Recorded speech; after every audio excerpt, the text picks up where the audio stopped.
सुख, शांति, संतोष और आनंद। तो देखिए, जो पिछला वाला जो अध्याय था वो था रहस्य मुक्ति का। तो अब रहस्य मुक्ति, ये जो सारे अध्याय जो पूरे हो गए, जिसमें हमने सहअस्तित्व के मूल स्वरूप का अध्ययन किया, उसमें मानव के स्वरूप का अध्ययन किया, मानव के स्वभाव का अध्ययन किया, धर्म का अध्ययन किया, मानव की सहअस्तित्व में स्थिति का अध्ययन किया, और ये सब के बाद में हम जिस लक्ष्य के ऊपर मानव पहुंचना चाहता है उस लक्ष्य के बारे में इस अध्याय में चर्चा है। तो मानव का जो अध्ययन किए, जो उसका उद्देश्य ही है कि मानव सुख चाहता है, सुख, शांति, संतोष और आनंद। सुख की ही 4 स्थितियां हैं, जैसा कि हमने पिछले अध्याय में पढ़ा था कि मन और वृत्ति के मध्य में तालमेल का स्थिति का नाम सुख है। फिर उसके बाद वृत्ति और चित्त के तालमेल की स्थिति का नाम शांति है, और चित्त और बुद्धि के तालमेल की स्थिति का नाम जो है वो संतोष है, और बुद्धि और आत्मा के तालमेल की स्थिति का नाम आनंद है। तो पहली अनुभूति है, मानव ने अनुभूति में सुख, शांति, संतोष और आनंद, सहज निरंतरता पाने का प्रयास किया है। अनुभूति के लिए योग आवश्यक है। योग के प्राप्त एवं प्राप्य 2 भेद हैं। प्राप्य योग में किसी के योग में किसी का वियोग भी है। प्राप्त योग में ना किसी का योग है और ना ही किसी का वियोग है। प्राप्ति उसी की होगी जिसका अभाव होगा। प्राप्त योग व्यापक सत्ता से रिक्त मुक्त कोई इकाई नहीं है या क्रिया नहीं है। इसीलिए प्राप्ति योग का ही सानिध्य अथवा संग्रह होता है तथा प्राप्त योग की मात्र अनुभूति होती है। तो इन दोनों सूत्रों को देखेंगे। तो पहला सूत्र तो अपने आप में स्पष्ट है कि मानव ने अनुभव में सुख, शांति, संतोष, आनंद की निरंतरता को पाने का प्रयास किया है। और इसके बाद में जैसा हमने अध्याय 11 में पढ़ा था योग में, कि अनुभूति के लिए योग आवश्यक है और मिलन की योग संज्ञा है। और योग के फिर हमने 2 प्रकार देखे थे, प्राप्त योग और प्राप्य योग। तो प्राप्त योग जो है जिसका वियोग नहीं होता है, और फिर उसके बाद में प्राप्य योग जो है वो है जो कि चीजों के मिलने से होता है, कि कोई चीज किसी से आकर मिलती है तो उसको प्राप्य योग कहते हैं, है ना। जैसे हम जाते हैं किसी पेड़ पौधे को देख लेते हैं तो वो एक मिलन है। तो कोई भी प्राप्य योग जो होगा वो भौतिक रासायनिक वस्तु के साथ होगा, किसी और व्यक्ति के साथ में होगा, ठीक है। तो प्राप्य योग इस प्रकार से सानिध्य और संग्रह होता है। तो जैसे गुरु का भी सानिध्य होता है ना, वो भी एक प्राप्य योग है, और व्यापक सत्ता से प्राप्त योग है। अगला सूत्र पढ़ते हैं। प्राप्त योगानुभूति के लिए सुयोग्य क्षमता, योग्यता और पात्रता ही अधिकार है। ऐसी सुयोग्य क्षमता, योग्यता और पात्रता प्राप्त करना ही इकाई की जागृति का चरमोत्कर्ष है। सुयोग्य क्षमता, योग्यता और पात्रता के लिए सहअस्तित्व में अध्ययन है। अनुभव के लिए मानव ने अध्ययन, प्रयोग, अनुसंधान तथा अभ्यास भी किए हैं, जो मानवीयता और अति मानवीयता के रूप में परिलक्षित हुआ है। इस दिशा में जागृति का परिचय चैतन्य ज्ञानावस्था के जागृत मानवों में ही पाया जाता है, जो मानव, देव मानव एवं दिव्य मानव के रूप में है। मानव, देव तथा दिव्य मानवों की संख्या वृद्धि के लिए समुचित प्रयोग, अध्ययन, व्यवहार व व्यवस्था के स्तर में एक सूत्रता को अनुस्यूत किया जाना मानव कुल के लिए अति आवश्यक है, क्योंकि ऐसे मानवों द्वारा अपराध या अपव्यय की संभावना नहीं है। तो यहाँ पे बात कर रहे हैं कि प्राप्त योगानुभूति या ब्रह्मानुभूति या सह अस्तित्व में अनुभव, इसके लिए हमें मानव जीवन इकाई में क्षमता, योग्यता, पात्रता को अर्जित करना है ना, तो उससे एक अधिकार बनता है। तो ब्रह्मानुभूति का अधिकार जो है वो किस प्रकार से प्राप्त होगा? तो ब्रह्मानुभूति का अधिकार जो है, यहाँ पे जो मार्ग दिखाया गया है वो मार्ग दिखाया गया कि सह अस्तित्व में अध्ययन पूर्वक ये अधिकार जागृत होता है, अधिकार प्राप्त होता है ना।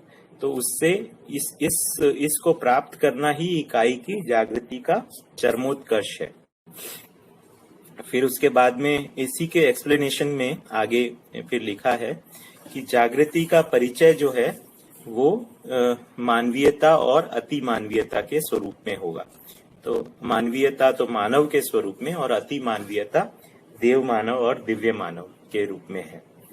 और साथ में इस प्रकार से लिखा कि मानव, देव मानव और दिव्य मानवों की संख्या वृद्धि के लिए, है ना, कि ज्यादा लोग जागृत हो सके, तो इसके लिए प्रयोग, अध्ययन, व्यवहार और व्यवस्था, इन सब को एक सूत्रित करने की आवश्यकता है ना। इनकी एक सूत्रित करना जो है वो एक अति आवश्यक है, क्योंकि ऐसे जो विकसित मानव है ना, तो ये हमने कई बार कहा है, इस दर्शन में हमने पढ़ा है कि विकसित के ही अविकसित के लिए प्रेरणा देता है और उसको विकसित, उसके सानिध्य में ही अविकसित का विकास होता है। तो अध्ययन विधि में, परंपरा विधि में सानिध्य सामीप्य विधि से ही एक व्यक्ति से दूसरे के जागृत होने की संभावना रखी है। उसको हमने प्राप्त योग भी कहा है। तो ऐसे मानवों द्वारा अपराध और अपव्यय की संभावना नहीं है ना। देखिए, अपराध और अपव्यय क्या होता है? अपराध जो होता है वो मानव मानव की परस्परता में होता है। जो सामाजिक स्तर के ऊपर जो सामाजिक नियम का पालन नहीं होता है उसको हम कहते हैं अपराध, यानी कि स्वधन के विपरीत में परधन का जो होता है उसको अपराध कहते हैं, है ना। और पर नारी पर पुरुष आचरण को अपराध कहते हैं, क्रूरता पूर्वक आचरण को अपराध कहते हैं। और अपव्यय जो होता है वो भौतिक, रासायनिक। कुछ डिस्कनेक्ट हुआ था शायद, अभी ठीक है क्या? आई थिंक आप मुझे देख पा रहे हैं? कोई एक मैसेज कर देंगे।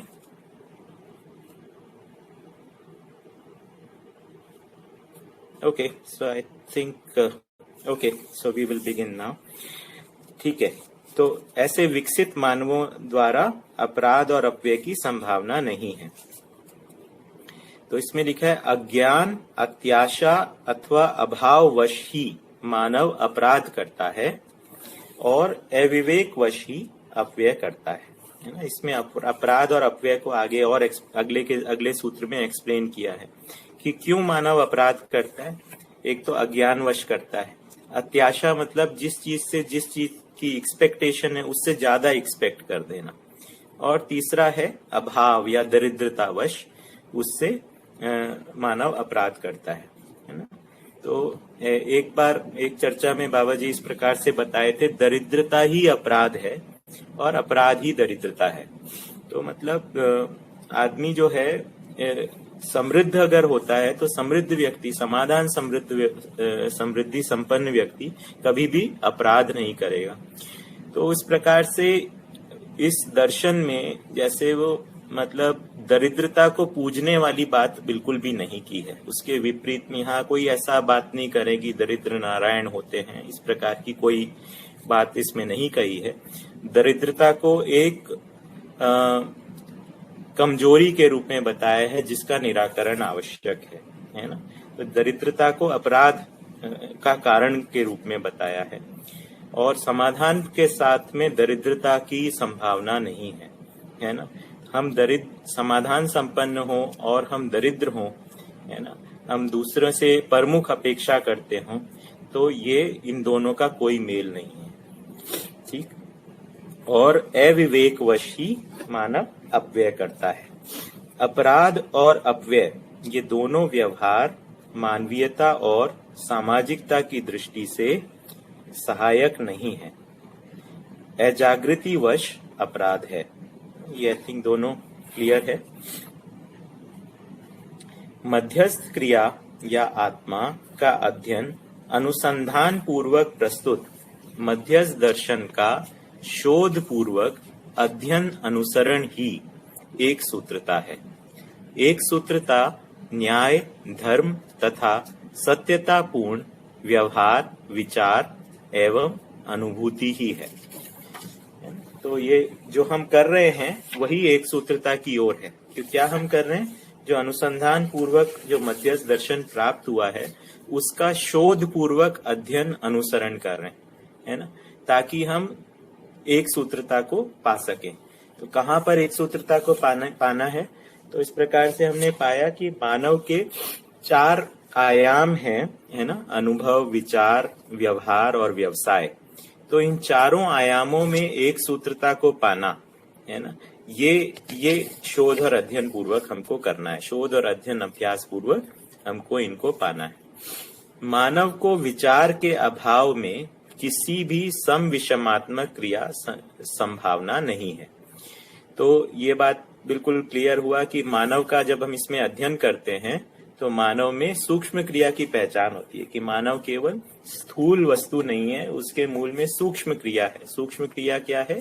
आशा, विचार और इच्छा जो है वो सूक्ष्म क्रिया है, और बिना उस सूक्ष्म क्रिया के उसका कोई भी समविषमात्मक सम क्रिया या विषम क्रिया भी नहीं उसके द्वारा संभव है। तो हर जो भी कुछ मानव करता है उसके मूल में कोई ना कोई विचार उसमें रहता ही है। अगला सूत्र है, सत्य पहले से ही प्राप्त सत्ता है जिसकी उपस्थिति जागृति के पूर्व भी पाई जाती है और अंतिम ह्रास भी इसमें ही अवस्थित है। इसी के आनुषंगिक जो अनुभूति है उसे पूर्वानुक्रम की संज्ञा है। ऐसी स्थिति में, ऐसी अनुभूति में ही मानव ने समाधान एवं आनंद की निरंतरता का अनुभव किया है। तो इसमें ये कहा है कि सत्ता जो है वो पहले से ही प्राप्त है। अनुभव कर लेने से सत्ता में कोई परिवर्तन नहीं हो रहा है ना। तो सत्ता की स्थिति यथावत बनी हुई है। तो अजागृत जीवन की स्थिति भी सत्ता की स्थिति यथावत है, और पूर्ण जागृत में भी सत्ता की स्थिति यथावत है। विकास किस में हो रहा है, या क्षमता, योग्यता, पात्रता किस चीज में अर्जित हो रही है? तो ये पता लगता है इकाई में क्षमता, योग्यता, पात्रता का अर्जन हो रहा है। तो इकाई जो है वो क्षमता, योग्यता, पात्रता को अर्जित करती है। अंतिम ह्रास से लेके ये सारी जो स्थितियां हैं, है ना, वो सभी सत्ता में ही हैं, और इसके आनुषंगिक मतलब सत्ता के अनुसार जो अनुभूति है उसको पूर्वानुक्रम कहा है। आत्मा पूर्वानुक्रम मतलब आत्मा के अनुसार जो सारा क्रम जीवन में हो जाता है उसको पूर्वानुक्रम कहा है। और ऐसी जब अनुभूति में मानव ने समाधान और आनंद की निरंतरता का अनुभव किया है ना। तो ये जो सत्ता में जो अनुभव है यही जो है वो बुद्धि को आप्लावित करता है, जो आगे फिर चित्त में स्थिरता को बनाए रखता है। चित्त में जो है शांति और सुख का स्वरूप बनता है, और वो जीने में समाधान के रूप में प्रमाणित होता है। मानव में तीनों येषणाएं मानवीय विषय प्रवृत्ति के रूप में स्पष्ट हुआ रहता है ना। दृष्टि न्याय प्रधान, धर्म व सत्य सम्मत रहती है। इनका स्वभाव धीरता, वीरता, उदारता के रूप में पहचाना गया है। ऐसे विषय, प्रवृत्ति, स्वभाव व दृष्टि संपन्न मानव को जागृत मानव के रूप में पहचाना गया है। इन्हें सर्वतोमुखी समाधान ही रहता है। उसे क्रियान्वयन करने की स्थिति में येषणाएं विशेषकर पुत्रेषणा, वित्तेषणा सीमित क्षेत्रों में व्यक्त करने के लिए व्यस्त रहते हैं। इस विधा में मानव उपयोगी बनी रहती है। इसलिए देव मानव दिव्य मानव के रूप में व्यक्त होना, प्रमाणित होना, आवश्यकता के रूप में होना पाया जाता है। तो इसमें काफी कुछ इंफॉर्मेशन है इस सूत्र में। तो मानव में जो तीनों एषणाएं हैं, एषणा के हमने पहले पढ़ा था कि 3 प्रकार की एषणाएं होती हैं, वित्तेषणा, पुत्तेषणा और लोकेषणा। तो पुत्तेषणा है जन बल कामना, वित्तेषणा है धन बल कामना और लोकेषणा है यश बल कामना। तो ये जो कामनाएं हैं या एषणाएं हैं, ये पूरी तरीके से सामाजिक है ना। मतलब कामना होना या धन की कामना होना या जन की या फिर हमारे साथ और लोग भी हों इस प्रकार की भी कामना करना या संतान की कामना करना, ये एक मानव के लिए सामाजिक बात है। इसके अंदर किसी भी प्रकार की नकारात्मकता नहीं है। तो सामाजिकता जो है वो एषणाओं के साथ में ही है और मानवीयतापूर्ण आचरण जो है एषणाओं के साथ प्रमाणित हो सकता है ना। तो मानवीयतापूर्ण आचरण जो है वो एषणाओं के साथ प्रमाणित हो सकता है।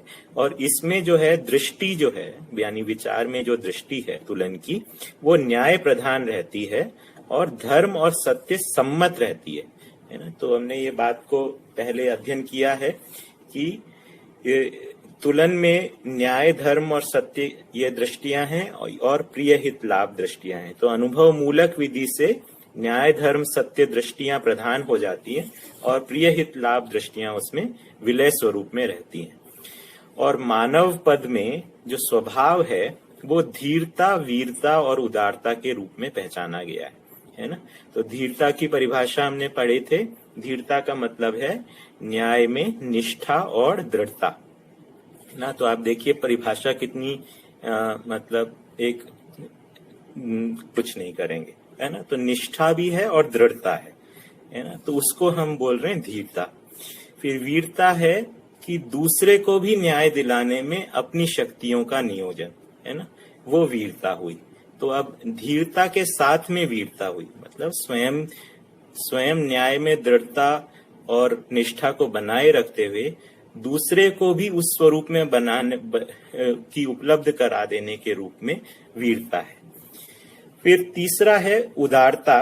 वो है अब जो हम तन मन धन का जो है वो हम दूसरे के लिए सदुपयोग कर पाए, उसको हम उदारता के रूप में देखते हैं। तो ये मानवीय स्वभाव के रूप में देखा गया है। तो आप ये देखेंगे कि इससे पहले के जो स्वभाव हैं, है ना, वो कैसे स्वभाव हैं? दीनता, हीनता, क्रूरता, है ना। और उससे पहले जीवों में किस प्रकार का स्वभाव देखा आपने? जीवों का अंदर देखा हमने क्रूर या अक्रूर स्वभाव। उससे पहले पेड़ पौधों में क्या स्वभाव देखा? सारक या मारक स्वभाव। और उससे पहले देखा पदार्थावस्था में संगठन और विघटन स्वभाव। तो देखते हैं हम ये दोनों तीनों अवस्थाओं में, है ना, पदार्थावस्था, प्राणावस्था, जीवावस्था में स्वभाव जो है वो सम विषमात्मक है। उसमें पोलैरिटीज दिखाई देती है। संगठन है तो उसके साथ विघटन भी है ना। सारक है तो मारक भी है, क्रूर है तो अक्रूर भी है। तो उनमें जो संतुलन है वो पोलैरिटीज के साथ में है। और देखिए जब हम ना ये पशु मानव, राक्षस मानव या कि अमानव के स्वरूप में देखते हैं तो स्वभाव का वहां पर हमने देखा ये दीनता, हीनता और क्रूरता है। तो वहां पे देखेंगे तो क्रूरता और दीनता जो है वो एक प्रकार से किसी संतुलन को पाने का प्रयास कर रहे हैं। यानी राक्षस मानव क्रूरता प्रधान स्वभाव है और पशु मानव दीनता प्रधान स्वभाव है। तो राक्षस मानव पशु मानव के ऊपर एक प्रकार से शासन कर रहा है। उस विधि से किसी प्रकार से वो संतुलन, उस पोलैरिटीज को या उस ध्रुवों को वो व्यवस्थित करने का प्रयास कर रहे हैं, पर वो हो नहीं पा रहा है। तो भ्रमित स्थिति में दीनता और क्रूरता के बीच में एक प्रकार से टग ऑफ वॉर सा चल रहा है ना। और ये भी नहीं है जो आज दीनता प्रधान व्यवहार कर रहा है कल वो उसको क्रूर होना ही है। तो ऐसा नहीं है कि जो दीन व्यक्ति है वो किसी प्रकार से मानवीय है, ऐसा नहीं है ना। तो हमारी जो प्रार्थनाएं हैं उसमें हमारी दीनता ही अधिकांश रूप में झलकती है ना। या फिर हम अपना ही इस प्रकार से, आप देखिए अपनी प्रार्थनाओं में हम कभी कभी सुनते हैं ना, मैं मूर्ख हलकामी, है ना, कृपा करो भरता। इस प्रकार से प्रार्थनाओं में हमारी दीनता झलकती है। तो हम जो है दीनता और क्रूरता के संतुलन को पाने का प्रयास कर रहे हैं अमानवीयता में। अब फिर उसके बाद में जब मानवीयता में जब हम स्वभाव को देखेंगे तो ये धीरता, वीरता और उदारता, इसमें आप देखिए इसमें कोई पोलैरिटी आपको नजर नहीं आएगी, ये मध्यस्थ स्वभाव है ना। फिर उसके बाद में जो अति मानवीय स्वभाव हैं, दया, कर, कृपा और करुणा, वो एक्चुअली इससे भी आगे की स्थिति है, जो कि मानवीयता के पोषण के अर्थ में है, शिक्षा देने के अर्थ में, है ना। तो पात्रता को विकसित करने के रूप में, या पात्रता है तो उसके अनुरूप वस्तु स्थापित करने के लिए, या पात्रता और वस्तु दोनों ही नहीं है तो उस दोनों को स्थापित करने के रूप में, तो वो अति मानवीय स्वभाव के रूप में बेसिकली पाया गया। तो मध्यस्थता की स्थापना ही एक प्रकार से देखें तो ज्ञानावस्था में हो रही है, और बाकी अवस्थाओं का इस प्रकार से संरक्षण का अधिकार जो है वो ज्ञानावस्था को बन रहा है। ठीक है, तो इस प्रकार से इसमें ये बात कही है कि इस विधा में, यानी कि मानव पद में मानव जो है वो उपयोगी और सदुपयोगी होते हुए प्रयोजन पूर्ण होने की अपेक्षा बनी रहती है ना। तो यानी कि उपयोगिता और सदुपयोगिता को वो प्रमाणित करता है ऐषणाओं के साथ जीते हुए, साथ ही में उसमें प्रयोजन पूर्ण होने की अपेक्षा बनी रहती है। प्रयोजन पूर्ण कब होता है? दिव्य मानवीयता में प्रयोजन पूर्ण होता है ना, जिसमें करुणा को प्रमाणित करने की बात रहती है, या उपकार को, शुद्ध रूप से उपकार को प्रमाणित करने की बात रहती है। तो ऐषणा और उपकार के अंदर हम बेसिक डिफरेंस को देख सकते हैं। ऐषणा किसी कामना के साथ में हो रहा है ना, और उपकार जो है वो बिना किसी कामना के साथ में हो रहा है ना। तो उस तरीके से उपकार के लिए बाबा एक शब्द का उपयोग करते थे, उपकार निरामय होता है, मतलब इसके साथ में कोई उसके प्रतिफल की कुछ भी अपेक्षा नहीं रहती है। तो उपकार को हमने परिभाषा पहले कहीं पढ़ा है कि समझे हुए को समझाना, सीखे हुए को सिखाना, किए हुए को कराना, है ना। तो दूसरे को इनेबल कर देना, अपने जैसा हमें आता है वैसा दूसरे को बना देना, तो ये उपकार होता है ना। तो इसमें किसी भी प्रकार की कामना नहीं है। जैसे वित्तेषणा में कामना है कि हम कुछ अगर फलों का बाग लगाएं तो हमारी कामना है कि उसमें फल आएंगे और हम उनको बेसिकली संग्रह करेंगे, हम उनका समय पर तोड़ेंगे और फिर उसके बाद में हमारे परिवार का भरण पोषण करेंगे। उस प्रकार की एक कामना उसके साथ में, वित्तेषणा के साथ में रहती है, और वो पूरी तरीके से सामाजिक कामना है। उसी तरीके से जन्मबल कामना में भी हमारी ये कामना रहती है कि हाँ, हमारे बच्चे हों, वो सुरक्षित रहें, और उस प्रकार से हमारा वंश जो है वो बना रहे, मानवीयता का वंश बना रहे। हमारे गांव में हर परिवार के स्तर पर, चाहे परिवार समूह के स्तर पर हमारी जो है हमारा जन्मबल बना रहे, ये एक कामना रहती है ना। तो वो एक सामाजिक कामना है। उसी प्रकार से हमारी सार्थकता का जो यश है वो भी दूर दूर तक फैले, हमारी पहचान दूर दूर तक हो, सार्थकता के अर्थ में हो, ये भी एक मानवीय कामना ही है ना। तो परंपरा में एक्चुअली इसको भी एक प्रकार का अहंकार ही कहा गया कि हम अगर किसी तरीके से यश की भी कामना कर रहे हैं तो हम बेसिकली कुछ गलत कर रहे हैं, है ना। तो ऐसा, जबकि यहाँ पर ऐसा नहीं है। मानव की इकाईत्व का विलय नहीं होता है। मानव जो है अपनी इकाई का, अपना उसका वैभव बना रहना आवश्यक है, और उसका वैभव जो है इन सब चीजों के साथ में ही है। उसका परिवार समूह होता है तो उसमें परिवार विलय नहीं होता है, परिवार होता है तो उसमें मानव विलय नहीं होता है, परिवार ग्राम होता है तो उसमें परिवार समूह विलय नहीं होता है। तो इकाईत्व बना रहते हुए जो है इस प्रकार से व्यवस्था की बात हम पहचानते हैं। तो ये एक बेसिक डिफरेंस है जो आदर्शवाद से डिफरेंस है, जिसमें इकाई के होने को पहचानते हुए उसके वैभव को प्रमाणित होने का सम्मान किया है। आगे चलते हैं। पूर्वानुक्रम अनुभूति में निहित क्रिया के रूप में विकसित का संकेत ग्रहण करना है, जिससे विकास की ओर प्रवृत्ति, प्रयास एवं उद्देश्य का रहना परम आवश्यक है। तो ये जो हम बात कर रहे थे, पूर्वानुक्रम अनुभूति क्या होता है? अनुभव, आत्मा में जो अनुभव है उसके अनुसार जो है सारा जीवन का हो जाना। तो उसमें क्या करना है? निहित क्रिया क्या रहेगी? विकसित का संकेत ग्रहण करना है। तो यानी क्या करना है? मन से विकसित क्या है? वृत्ति। वृत्ति से विकसित क्या है? चित्त। चित्त से विकसित है बुद्धि। बुद्धि से विकसित है आत्मा।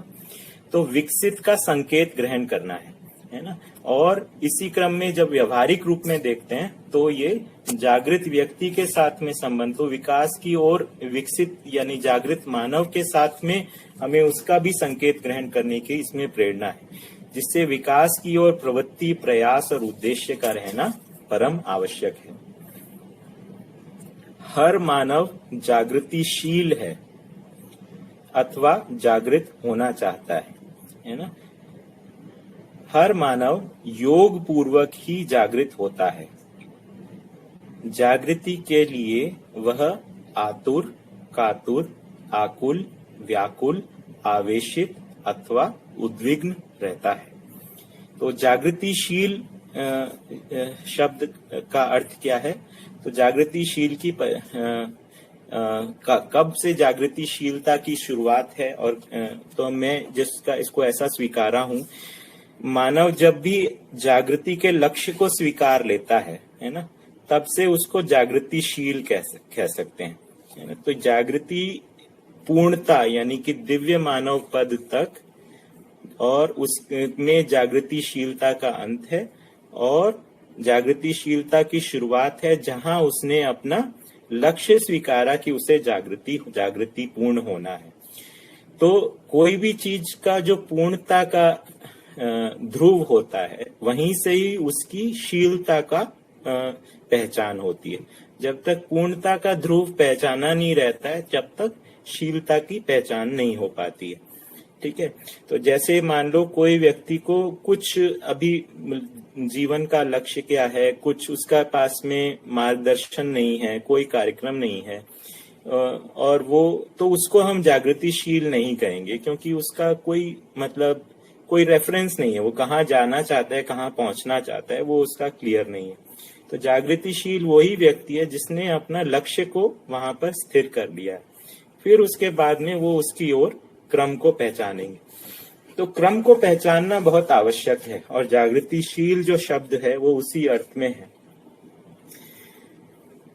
तो क्रम को पहचानने के लिए जैसे हमने बात की कि एक ध्रुव होता है कहाँ पे पहुंचना है, और दूसरा ध्रुव होता है हम कहाँ पर हैं, है ना। तो कहाँ पर पहुंचना है वो उसको हमको स्थिर रखना होता है ना। यानी अपने लक्ष्य के रेफरेंस को हमको स्थिर रखना है। अगर लक्ष्य का रेफरेंस अपना डावाडोल है या अस्थिर है, तो हम कभी भी अपने आप को वहां पर पहुंचता हुआ नहीं पा पाएंगे। जैसे सुविधा संग्रह जो है वो, उसका लक्ष्य जो है वो स्थिर नहीं है, क्योंकि वो हमेशा जाते हैं, वो बदलता रहता है। ठीक है। जबकि यहाँ पर जो है समाधान समृद्धि एक निश्चित लक्ष्य के रूप में पहचाना गया है ना। तो ये आपका जो लैडर है, उसका जो एंड पॉइंट है, उसको पहले फिक्स करना पड़ेगा, है ना। उसी तरीके से भक्ति विरक्ति का जो लक्ष्य जो है वो रहस्य में रहा। यहाँ पे क्या है, एक निश्चित लक्ष्य को हम रख रहे हैं और वो स्थिर लक्ष्य है। अब उसके बाद में दूसरा लक्ष्य, हम जहां पर खड़े हैं, जहां पर हम खड़े हैं उस चीज के प्रति ईमानदारी की आवश्यकता है, ऑनेस्टी की जरूरत है। वहां पर एक्चुअली अगर हम कुछ घालमेल करते हैं, अपना अधिमूल्यन करते हैं, अवमूल्यन करते हैं या निर्मूल्यन करते हैं, तो भी हमें उसमें परेशानी है, तब भी हम लक्ष्य में नहीं पहुंच सकते। तो अपना सही मूल्यांकन करना भी आवश्यक है, और अपना लक्ष्य को भी स्थिर रखना आवश्यक है। लक्ष्य को स्थिर रखना पहली आवश्यकता है, अपना सही मूल्यांकन दूसरी आवश्यकता है, फिर उसके साथ में प्रयास को जोड़ने की आवश्यकता है। ठीक है। तो इसमें आतुर, कातुर, आकुल, व्याकुल, आवेशित और उद्विग्न, ये मतलब ये जो शेड्स जो हैं, है ना, उनको हम आगे इनकी परिभाषा को देखते हैं। बहुत इंटरेस्टिंग है। आतुर मतलब पात्रता से अधिक इच्छा प्रकट करने का प्रयास, है ना। तो मानव, तो ये देखिए आतुरता एक तरीके से ठीक है कि हाँ कुछ हम जागृत होना चाहते हैं, मतलब बहुत इंथुजियाज्म शो करना, आतुरता शो करना। लेकिन आतुरता अपने आप में कोई अच्छी बात हो ऐसा हम नहीं कह पाएंगे, है ना। उसको ऐसा नहीं कह पाएंगे कि आतुरता कोई लक्ष्य नहीं है। तो सहज गति में आने के बाद ही कुछ ग्रहण होता है। दूसरा कातुरता, वांछित इच्छा पूर्ति के लिए शीघ्रता से कार्यरत होना, जिसमें कुशलता, निपुणता, पांडित्य का अभाव हो, है ना। कातुर उस व्यक्ति को कहेंगे जो मतलब जैसे मान लो किसी को स्वीकार हो गया, हाँ ये बिल्कुल ऐसे ही जीना है, इस तरीके से ही करना है, लेकिन अभी उसकी योग्यता नहीं है ना। उसके लिए निपुणता, कुशलता जो चाहिए वो आपके पास है नहीं, और आप कूद पड़े, है ना।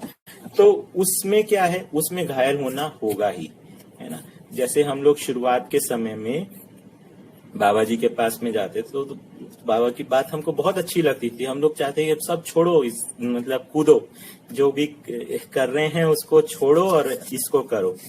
तो बाबा जी इस बारे में बिल्कुल मतलब कहते थे कि हमको घायल विहीन विधि से चलना है ना। इसमें आतुरता कातुरता काम नहीं करती है ना। यथास्थिति को बनाए रखते हुए, है ना, यथास्थिति को बनाए रखते हुए अपने अगली कड़ियों को पहचानो, बिना घायल किए हुए, बिना घायल हुए हुए, है ना। उस तरीके से अपने को चलना है। तो ये कोई भी, ये जो दर्शन है, ये किसी भी प्रकार के एक विद्रोह या आंदोलन की सलाह नहीं दे रहा है। ये एक पूरी तरीके से एक सीमलेस एंड वुंडलेस ट्रांजिशन की बात कर रहा है कि आदमी सहज रूप से जीते जी अपने आप में परिवर्तन को ला सकता है ना। उसके लिए हमको कोई उठा पटक करने की आवश्यकता नहीं है, सहज परिवर्तन करने की आवश्यकता है। ऐसा नहीं है कुछ भी परिवर्तन नहीं होगा, परिवर्तन होगा लेकिन तोड़फोड़ विधि से नहीं होगा, है ना। तो इस प्रकार से हम इसको समझेंगे कि आतुरता कातुरता जो है, यानी पात्रता से अधिक इच्छा, पात्रता से ज्यादा हम ग्रहण कर भी नहीं पाएंगे, है ना। तो पात्रता का विकास होना भी आवश्यक है, और जो हम कर पाएंगे उतना ही कर पाएंगे जितना हमारी योग्यता है। तो योग्यता का विकास करे बगैर हम कुछ करते हैं वो अधूरा ही होगा। तो इसमें योग्यता के ऊपर ध्यान देना और पात्रता को विकसित करना, इसमें अपना क्रम से मूल्यांकन करने की आवश्यकता है। धीरे धीरे क्षमता योग्यता को अर्जित करने की आवश्यकता है। एक बार बाबा जी से संवाद में उनसे पूछा तो बाबा जी भी है ना ऐसे बोले कि देखो हम ना कछुआ चाल चल रहे हैं, है ना। तो आई थॉट, मुझे थोड़ा सा उस समय लगा कि बाबा मुझको बोल रहे हैं कि मैं बहुत स्लो हूँ, धीरे समझता हूँ, और है ना। तो मैंने कहा कि तो आप बताइए क्या करें, कि या कोई हिरण की चाल से चल रहा हो तो उसका उदाहरण दीजिए। तो उन्होंने कहा देखो बेटा, इसमें कछुआ चाल से ही चला जाता है ना। तो इसमें बेसिकली आतुरता कातुरता जो है वो काम नहीं करती है। तो वांछित के अभाव की पीड़ा का अनुभव, व्याकुल, वांछित की पीड़ा से भर जाना, है ना। उद्विग्न, वांछित क्रिया में अप्रत्याशित गति। तो ये आकुल व्याकुल जो है वो एक प्रकार की प्यास की ही स्थिति है कि हम सुख चाहते हैं, समाधान चाहते हैं, मूल संबंधों में न्याय चाहते हैं, और वो हमको मिल नहीं रहा है। हमको उसका अभाव महसूस होता है और उसकी पीड़ा महसूस होती है, उसको आकुलता कहते हैं। और व्याकुलता जो है वो एक प्रकार की बेचैनी है कि भाई जो हम चाहते हैं उसकी पीड़ा हमको है, तो पीड़ा से हम भर गए हैं।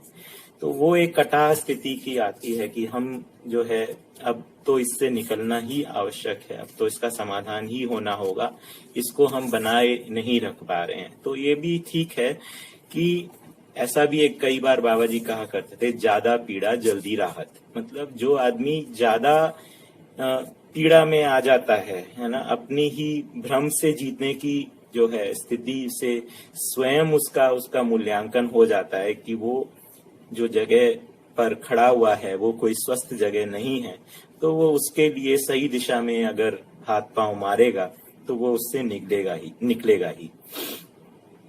उद्विग्न मतलब वांछित क्रिया में अप्रत्याशित गति, मतलब जितना एक्सपेक्टेड नहीं है उससे भी ज्यादा मूवमेंट उसका हो, है ना। बेचैनी के साथ में हम कुछ एकदम से कुछ करते हैं, वो उद्विग्नता की स्थिति है।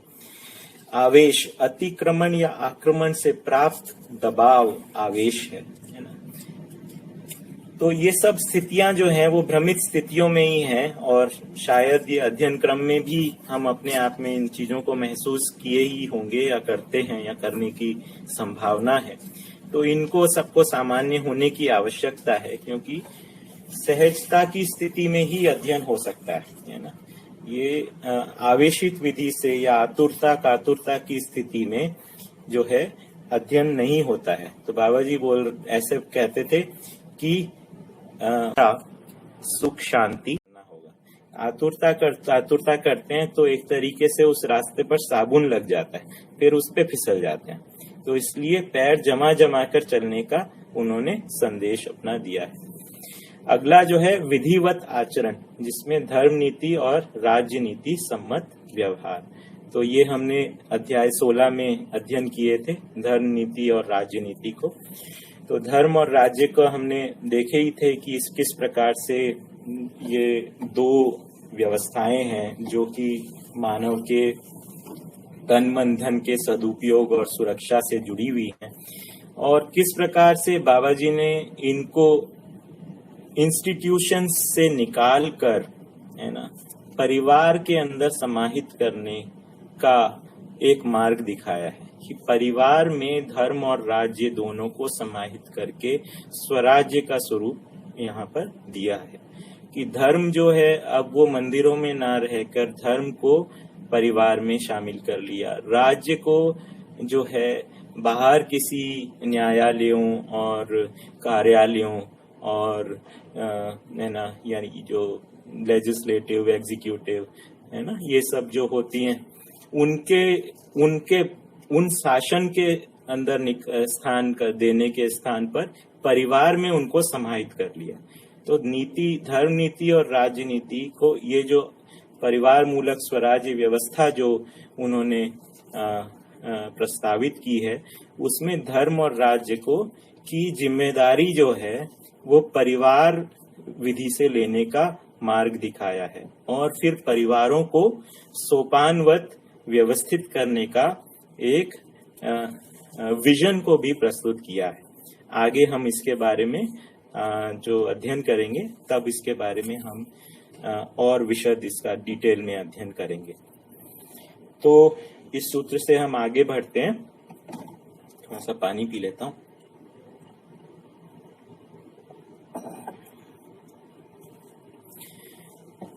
आस्वादन एवं अनुभूति के लिए ही मानव द्वारा विभिन्न सभी पक्षों का अनुसंधान, संधान, प्रयोग व व्यवसाय, अभ्यास तथा आविष्कार किया गया है ना। तो यहाँ पे आस्वादन से आशय है जो शरीर के द्वारा जो होता है, अनुभूति से जो आशय है जो कि अनुभव के स्तर पे, जो ज्ञान के स्तर पर जो पहचाना जाता है। तो इन दोनों के लिए ही मानव ने जो है सारे जो अनुसंधान किए हैं, संधान आई थिंक किसी सिस्टम को बनाने को कहते हैं। जैसे किसी एक जगह पढ़ते हैं ना कि किसी धनुष का संधान किया या किसी यंत्र को बनाया, किस प्रकार से संधान वहां से है वो शब्द, कि कोई भी सिस्टम या कोई भी तंत्र को बनाना, उसको हम संधान कह रहे हैं। प्रयोग और व्यवसाय, अभ्यास और आविष्कार, ये सब जो है मानव ने किस लिए किया है, या तो आस्वादन के लिए या फिर अनुभूति के लिए। तो आस्वादन किसको कह रहे हैं? जो जिसमें नहीं हो या कम हो और उसको पाने की इच्छा हो, है ना। ऐसी स्थिति में उसकी उपलब्धि से प्राप्त प्रभावपूर्ण क्रिया की जिसमें तृप्ति या तृप्ति की प्रत्याशा अवश्य हो, उसको आस्वादन संज्ञा है ना। कितना बढ़िया परिभाषा हो गई कि इसमें जो है, जो अभी नहीं है या कम है या उसको पाने की इच्छा है, ऐसी स्थिति में वो प्राप्त हो जाए तो मोहन की तरफ जाते हैं या फिर वो द्वेष की तरफ जाते हैं। तत्सानिध्य एवं तदावलोकन होना जागृत मानव परंपरा में भावी है। इससे स्पष्ट हुआ कि चरम विकास और जागृति Are you sure? Maybe you're. Are you able to hear me?